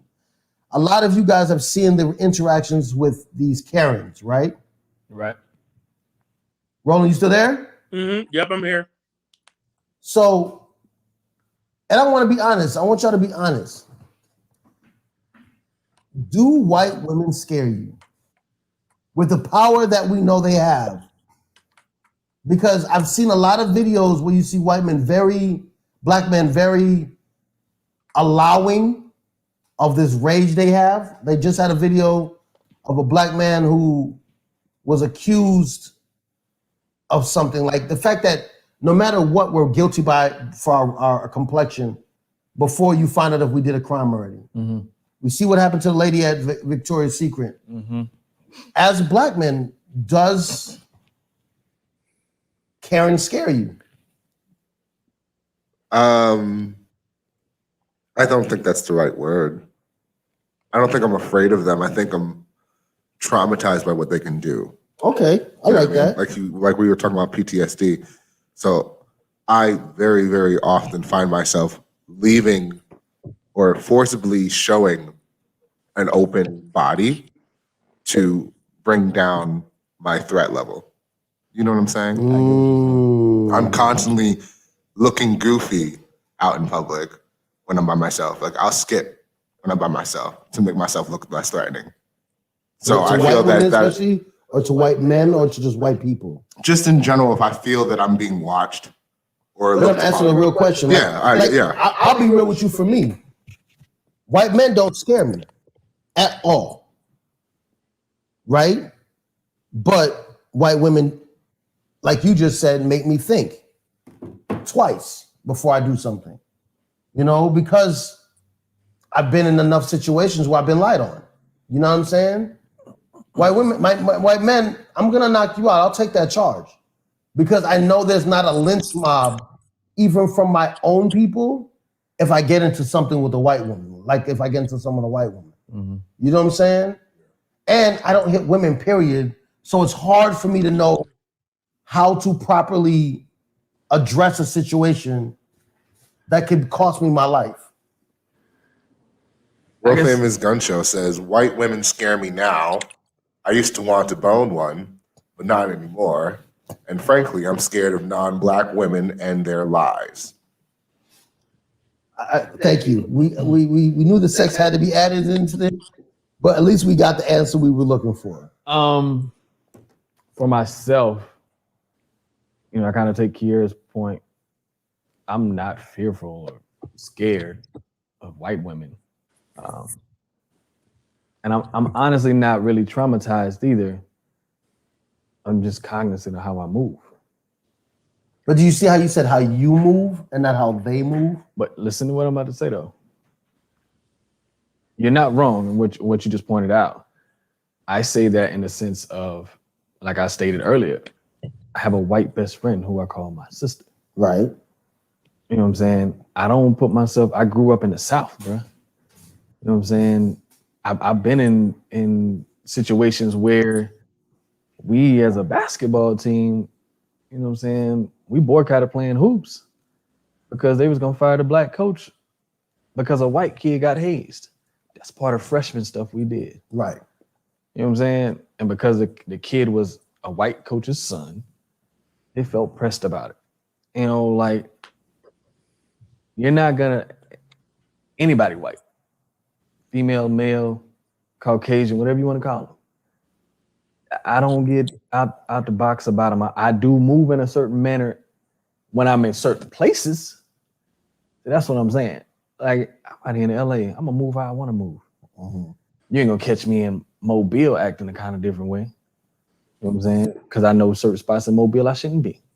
You can catch me. So you're saying yours is not white women, it's just white people. It's white people. Okay. That's it. What about you, Cleve?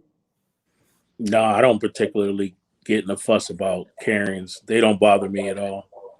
At all. So you don't have any apprehensions if a Karen comes and starts accusing you of something. You're just like, oh, it's cool. It's like nothing. It's another day. No, I'm saying I've never been in that situation, but as far as being accused of something, but you know, you can be accused by anybody, so they don't overly worry me. Like the way I'm moving around the earth, I don't say, oh, I might get accused of something and I'm afraid of a white woman, so to speak, because I understand what their power is. I don't carry myself that way. I mean, I address every situation as it comes, and I mean, I'm not blind to what I see on social media, but I'm gonna just keep it 100 with y'all. And this is an answer a lot of Black people really don't want to address, and I honestly feel like a lot of that energy we bring on ourselves, and I don't want to be the guy who blames the victim or anything like that, but I just feel like we engage in these situations that elevate that. Now, don't get me wrong. The young man who got the child who got accused of stealing a telephone, to me, that's a perfect example of how you handle it. The father handled that perfectly. Now that woman's in trouble. That's how you handle those situations. As far as the woman in the Victoria's Secrets, I see why she was upset, because the police didn't act the way, or the one cop didn't act the way she wanted them to act, but because she kept her cool and she knew how to handle it, the other cop came correct, said, hey, here's the email address, send me that footage, so on and so forth, and I'm willing to bet that young lady's going to be addressed. That's how you hit them. You hit them with the power. And where I normally move at, I'm just not some hood dude on the block. I don't have things that I'm afraid to deal with the police. You know what I mean? Like, I know how to handle myself, and I got power. I give you a perfect example. We had like I told you about the Women's Day event this week, and it was a 2-day event. We actually met the Black woman who gave the event. She was being disrespected in the whole event. You know what I mean? Like, leading up, the ticket sales, just the whole experience was terrible. She shared that with us on Saturday. I told her, I said, listen, if you want me to speak on your behalf, I'm not saying I'm somebody, but I know people who know people. I made 2 phone calls. I sent out an email to the convention center board, and that those people are being dealt with. That's how you hit white folk. You hit them with other white folk that got more power than them. So you can trip out if you want. You can point the finger. I know I didn't do nothing. Everything I got receipts in my pocket. Everything I got is paid for. The firearm I'm carrying is legal. You know what I'm saying? I got a permit. I got my ID on me. I don't got no felonies. I don't got no tickets. The car that I'm driving is legit. You get what I'm saying? So when you roll like that, you walk with a certain confidence. But I am, like I said, I am cognizant of the problems that they do give other Black people. And like I said, I'm not taking nothing away from that. But the question was directed to me specifically. Nah, they don't bother me at all, because I hit them where it hurt. I'm gonna say this to play devil's advocate, as I always do, because my perception is different. I don't blame our people for being angry, for being lied on and cheated on. I think it's kind of a wishy-washy thing to hear Black people say that. And the Black people I hear say that usually are the same ones who say, I can't believe this happened to me, when it finally does happen to them. A lot of Black people like to play a higher level, like they're better than other people, by trying to tell somebody how to react in the face of disrespect. And you don't, and like you just said, never happened to you. So you're coming from a perception of, I'm gonna keep my cool and I'm gonna be 100% great because I know what kind of Black person I am. I've been in it multiple times on different levels because, like I said earlier with the homeboy, people can tell me they've won every fight until you go through it. Right. And if you ain't fighting, you can't say that. You know what I mean? And that's how I look at it. I look at it as, yeah, maybe at the age you are, you don't have that fight in you, or you ain't been in that type of fight.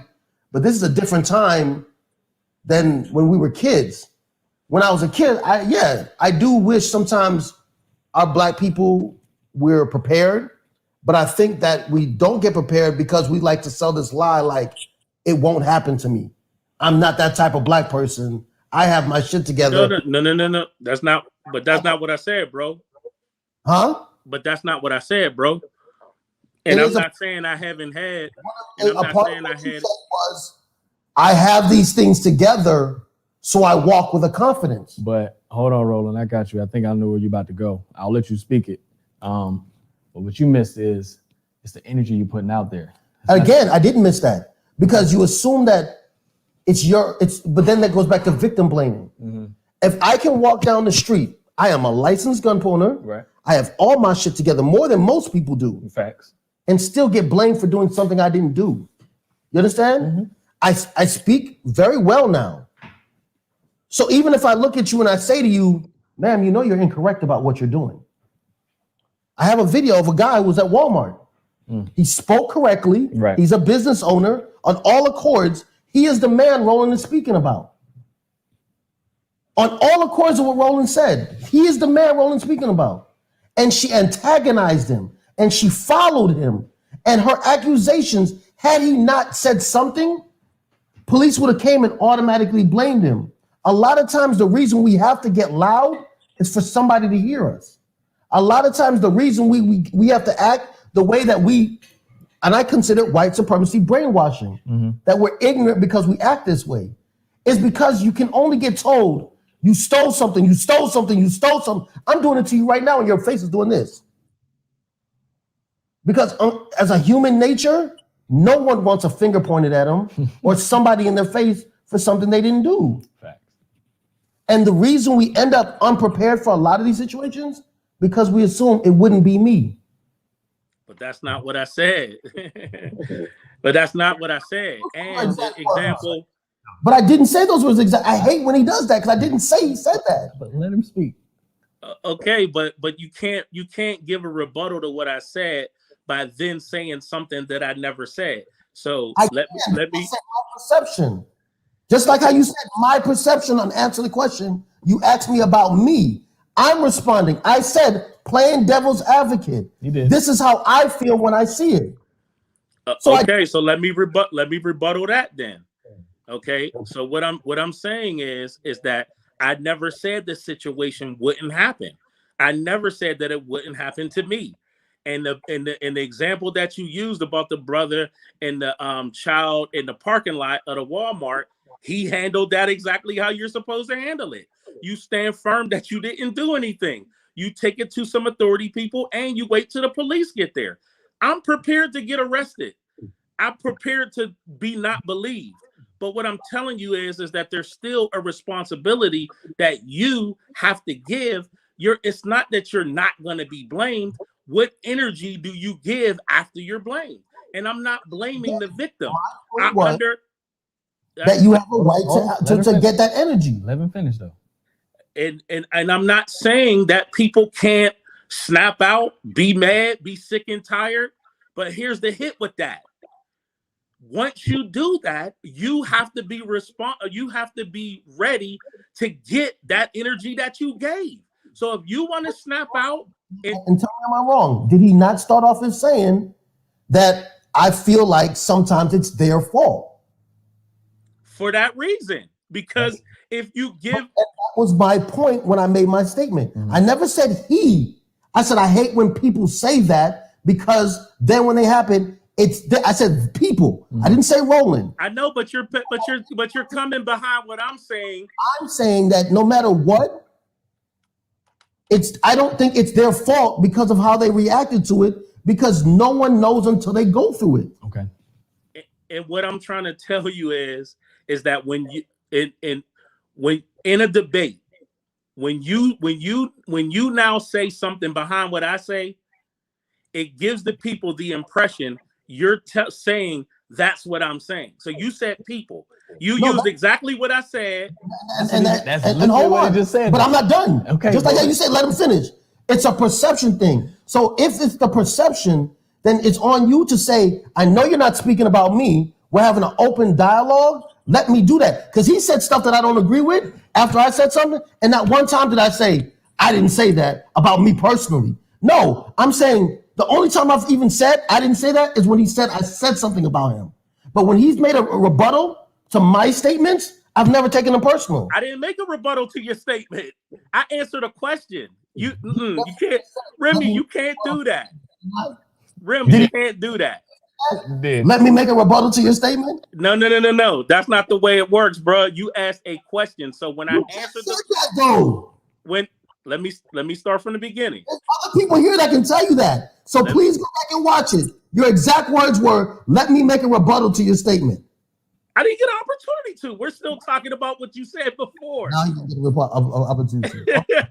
So let's go back to the beginning. You asked a question to everyone. I patiently waited for my turn, and I spoke from my perspective. Then you took words that I said and said, when people say that, you think this. So then I said, okay, let me give a rebuttal to that. I'm not saying that. For clarification, when I say blame, I just said I'm not blaming the victim. Each person who gets into a situation is allowed to, they're free to give whatever reaction they want. But my opinion on that reaction, you have to be prepared for what comes with that reaction. So if there's just like who is it? Newton. For every action, there's an equal and opposite reaction. So if you do the fool, expect the fool to be done on you. So all I'm saying is that a lot of these situations wouldn't escalate to A, B, C, and D if once the exchange starts to happen, and we both spoke of perfect examples of where the black person who got accused didn't react like we see the other dozen who got accused and snapped out. We seen what the result was.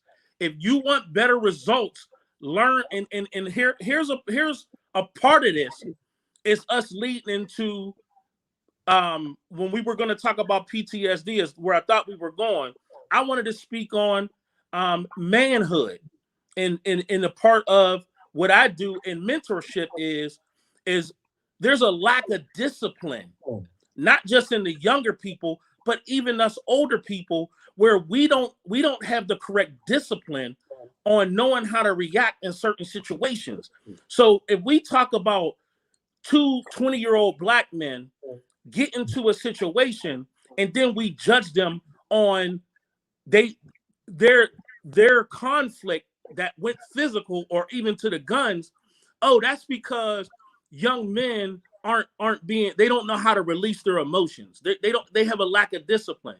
So why is it that when we deal with white folks, we can't use that same thought process?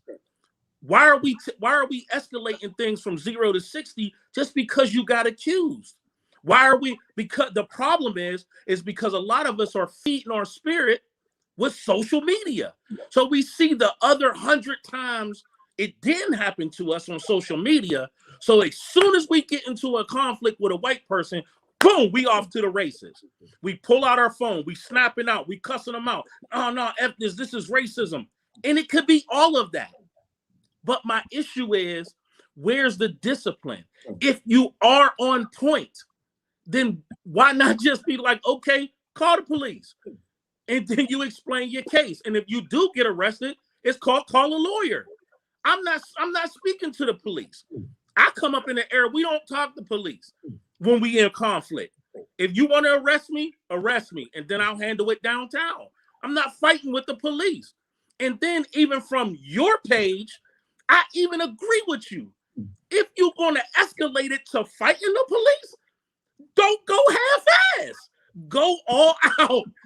Pull your burner out, bust at them, do whatever you got to do to live. But this scuffling and you end up getting hit, bopped in the head, or shot. That's stupid to me. Just go downtown and handle it downtown. Or if you're gonna fight, really fight.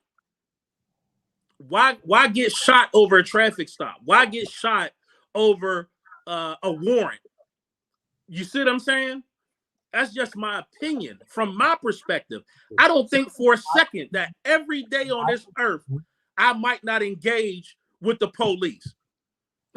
But guess what? I'm just as in fear, if you want to take it that route. If there's a fear aspect, I have to be cognizant of there's also an opportunity where some criminal may want to come in my front door, may want to take my car, might want to take my wallet when I walk into a store. That's exactly why we got CCWs. Not for the police, but for the criminal. And that's my piece. And now you can cut me up. Anybody want to say something? Because if I say something after him, then it's cut. Go. No. So anybody else want to say something? No, you got it, Rim. I'm going to shut up. Go ahead. See, but the problem I have, since you agree, I'll say it to you so it doesn't get taken the wrong way. It's still blaming us for their ignorance and their racism. Because you're saying, and I'm you guys tell me if I'm wrong. I'm about to tell you wrong. Okay, so tell me. Because you're missing the fact of the discipline part of it. No, I'm not. Because I can also show you videos of a black college student that was beat outside of a bar who said absolutely nothing wrong, but the police chose to attack him. I can show you another situation of a black kid, law student, who a woman said he stole his own car. He didn't yell. He didn't scream. He did everything right. He was disciplined, as you are implying, and the police still beat him, which is why I don't blame my people. Do we need discipline? Yes. Could it be helped in many situations? I'm not denying that. But I'm not going to blame my people or assume or put out this narrative that if we were more disciplined, it would stop. No, because many of this is not our problem. It's the account of, let me finish because you said I was wrong. Police have, every time something happened with police, this is the narrative I hear from so many black people who sound like you two, who may not be you, but sound like you. The narrative is you already know the police are racist. So why did you allow this to happen to you? Or why you put yourself in that situation. But it's not always you putting yourself in a situation. No, I'm just giving you another example. No, I'm saying, and that's what I'm saying. So if I'm driving down the road and this cop gets out, and there's a report that I think it was the Washington Post just put out again, another study they did that shows that police speak more angrily to black men. So how is that my fault? It's not. But what about the de-escalation aspect? I'll let you do yours. But that's what's implied when we act like it's discipline is the problem and not the police. You understand? No, yeah. That's where I have a misconception. That's when, because we all work on social media, especially me and this brother, when you write it like that or when you say that out your mouth, you give police to say, this happened to him because he wasn't disciplined. Not because he was racist, the cop broke his law, the cop didn't follow the law, he didn't. For example, with that lady. Yeah. So is it because she wasn't disciplined that the cop saw a white woman and sided with a white woman? Even this other video I posted, this girl showed how this white woman, the white woman goes to the lady and goes, she's filming me, she's harassing me. And the white woman turns to the black woman with no evidence, no knowing what's happened, and turns into her and goes, why don't you stop acting like that? Why don't you be more disciplined? 2 minutes into listening to the white woman on the phone, the white woman realized who was the real liar. Did she turn to apologize? No, she walked off. So that's why I can't adhere to just telling black people to be more disciplined. Do I agree with what Roland said about our discipline? Why do we allow them to control our emotions? It's a part of it, yes. Right. But I do not adhere to that narrative because of what it costs us. What's funny is you said all that to just agree with what I just said. No, I said I agree with that part. Exactly. On the discipline on that part. And that's what I'm saying. My narrative was different. In a completion, the discipline is part of it. Yes. But it's not the whole narrative of it. Thank you. That's it. And I'm not making the way I perceived it. I'm not making discipline the narrative though. What? I'm not making discipline the narrative. The people you spoke of, they make discipline the narrative. Nowhere on social media have you heard me speak this. I'm speaking it in this context because we're talking about it and I'm able to give the people clarification on what I mean. Now, me and you butt heads all the time, Rim, but if the people are getting confused, I'm not blaming the victim. The racist is always the racist. That all I'm saying is 9 times out of 10, if you give the discipline, it's not guaranteed that the beatdown won't stop or that the arrest will stop. I'm just saying that why not go the discipline route and let the cards play out? Because if you give the energy, you know what comes with that. That's all I'm saying. So if that's the energy you want to give, then be prepared for the reaction. Yes, and you're right. Yeah. That way said, it's cleared up now. Said that way, I can agree with 100%. That's what I'm trying to say. I knew where Roland was going the whole time with that. It got cleared up more for you and what he was saying. But you knowing, that's and what I'm me saying. knowing is why we have the conversation. Exactly. Right. Absolutely, Rem. And listen, I'm not gonna lie, I don't do the best at explaining complex things all the time. I'm glad we was able to kind of get there, but that's all I'm saying. Because like I told you, I'm with you. I don't want to blame us because it ain't our fault, especially when we monitor. Because to me, here's the thing. I hate when people say he wasn't doing nothing. Because when it comes to police, you could be 100% doing something. That don't mean they got the right to kill you. Yes. They ain't the judge and jury and executor. You got the right to be arrested just like every other single white criminal that do something off the chain. So I don't even allow people to give that narrative to me. Oh, well, he wasn't doing nothing. He wasn't doing that. He wasn't doing, you know what I mean? Don't get me wrong. You got black people who could be called, Uncle Toms or brainwashed by white supremacy. And I think that they don't articulate things well, just like I didn't do at the beginning of this. But at the end of the day, I think it's our frustration as well, watching us combat these situations in such a way that is going to bring the negative energy. Like I told you about the lady in Victoria's Secret, I believe she handled that about as well as you can handle it. And I mean, she did drop a couple cuss words to the cop, but like I said, the way she handled herself is the reason why she was able to get through to the other cop. Now, if both of them is on some bull crap, then it could go left. And you see how they coddled the woman who was doing the fool. They wouldn't even put her out if the shoe was on the other foot. They'd have kicked the black. Matter of fact, they'd have took the black woman out in handcuffs. And God forbid it would have been a black male doing the fool in the store. They definitely would have had firearms out. You get what I'm saying? So no, listen, bros, I'm with y'all.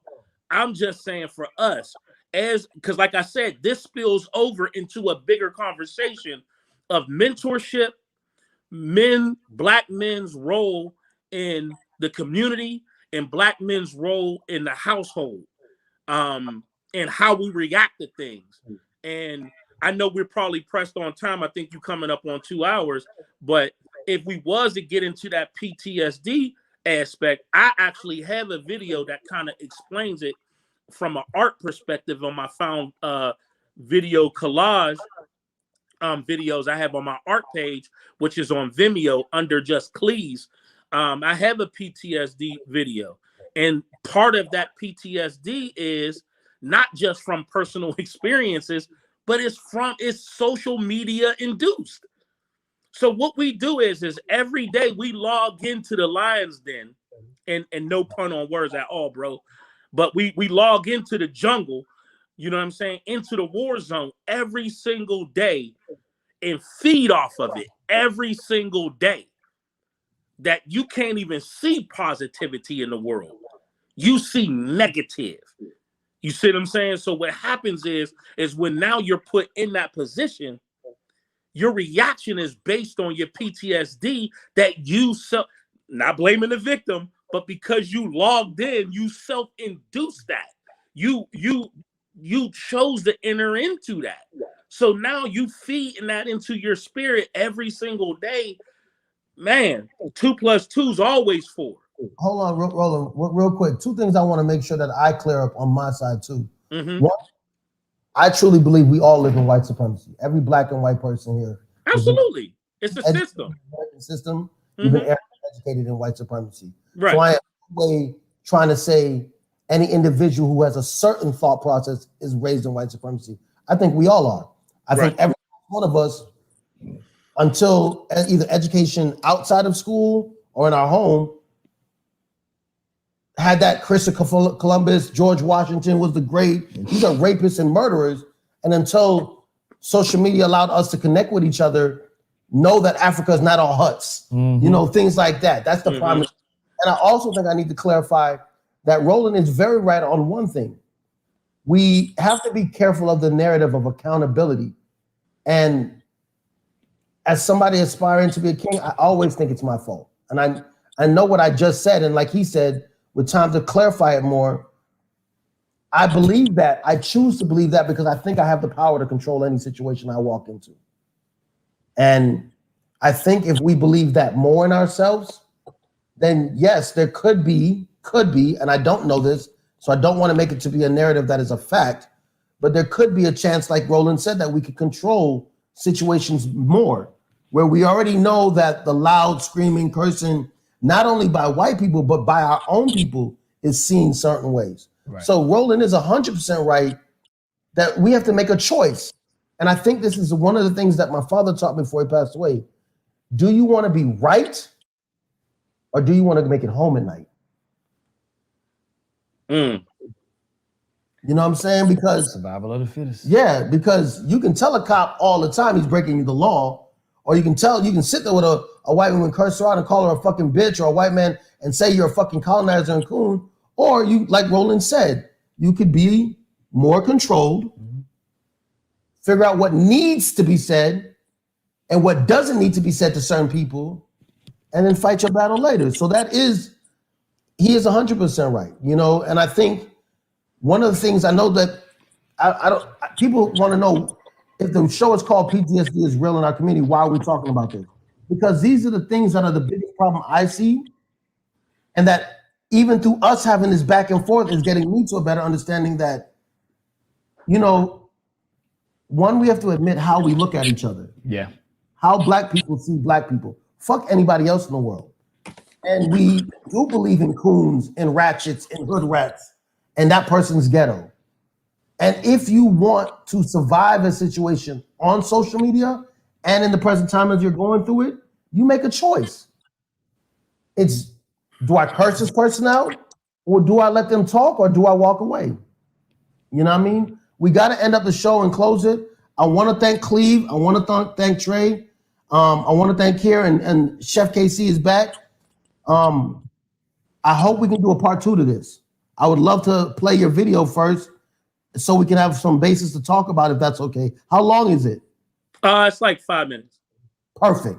Let's do a part 2. Let me know when all the gentlemen, you two, can be here for that. I think a part 2 is necessary. Go ahead, Kier. Oh, okay. I think a part 2 is necessary because, like I said, this is my therapy. And what people don't realize is I walked in thinking one way and I'm leaving thinking another way, because my brothers were able to have a heated conversation with me, and nobody took it personal. And that's the part of PTSD that Cleve is talking about. You watch black men in these negative environments and these negative relationships. Don't know how to see positivity. Right. And then when you get into a conversation, it turns into an argument. And that's why I think it's important that not only that we lead by example, that we remember that we have a choice in how to carry certain conversations. You could have sat here and said absolutely nothing. I could have. He could have shut down. You know what I'm saying? Thank God I'm not that person. Right. I could have got angry and acted like, you know, the old Remy. Let's keep it 100. Yeah. We've all grown. So thank you very much. Ram. Trey, Ram. thank you. Respect to you. Hey, Ram, can I say one last thing before we close? before we close, I want all of us to look at a situation where discipline showed itself. And I'm using this example explaining to you that I don't believe in their ideology or anything. And that's the Moors. Even though I don't believe what they were doing, they believe it. And they're disciplined, even though they got arrested, even though their guns got took. People lived, and they didn't. 100 cops didn't get killed, and them 50 men didn't get killed because they felt as though they were right, and the leader knew how to articulate to the people, and they were recording. I think that had a lot to do with it as well. And that's my rebuttal to this foolishness with black people who keep trying to throw away our 2A rights about, they're just giving them an excuse to kill us. And I said, you damn fool, do you understand that that's actually going to stop them? If they knew we had them on us, it might actually help, because those guys didn't die that day. And I think it's because they all were armed and they had the discipline to talk. Legally armed. Yes. All legally armed. Yeah. Even if, because you know how I prove that to people? When people say, well, that's why they got arrested, they got the guns. I said, no. The cop specifically said, we have to figure out what we can charge them for. Yes. That means you know they're legal, but you're going to find out whether it's a magazine with one too many bullets in it, or if it's a capacity magazine that may not be welcomed in that state, or license might be like the black man that defended his home, his business and everything from a white man, but because his license for his business had expired 13 days before. During COVID. It expired during COVID. They used that to take everything he had and put him in jail and charge him. That's what black people have to understand. The days of taking a mail and throwing it to the side is over. You have to be smarter than them, and that's what Roland was saying. At least that's what I took from it. Yes. You know, and that's what I took from it, is that I'm very sensitive about narratives because I see how people use our words against us. But even I'm learning sometimes it is just what it is. Plain and simple. We out of here. We're getting called to, we got to go. Obviously, tune in. We'll do a part 2. Sydney, thank you. Get the book. Find Treyvino. Get the book. Scott.com. And find a page and read.